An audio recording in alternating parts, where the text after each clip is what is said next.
I don't need a contract with people to keep my word. I usually go above and beyond the contract. But that's not typical human behavior. So I had to learn to reframe the way I think and say, you know what, it's not his fault, it's my fault. I didn't do the right procedures, I didn't create the right structures, I didn't have the right systems in place to make sure things went well.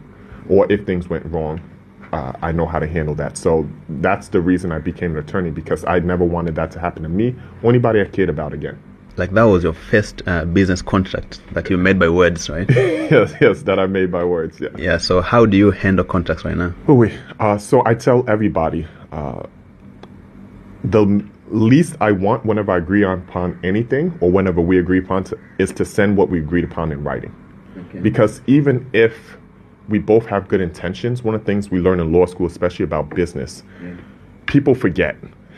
People forget. So they may say one thing and they forgot they said it. So at least anything, even recently I did a deal with my old business partner. Yeah. And I had a reminder, hey, send me what I promised you in writing.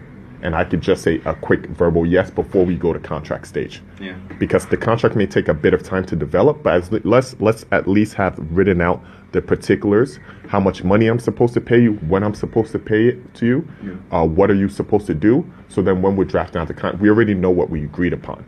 Okay. Right. So that's a big thing I say for everyone. Even if you don't have I always say have an attorney, but if I know it's expensive, if you can't afford one, if you just at least, whether it's a text message or an email, this is not legal advice. Just always have to say. Yeah. But whether it's a text message or email, just write out, okay, this is exactly what we're agreeing. This is what you'll get paid, or this is the percentage. This is when it'll happen, and this is what will happen if things go wrong. Okay. So you both can say, hey, this is what we wrote down. This is what we agreed to.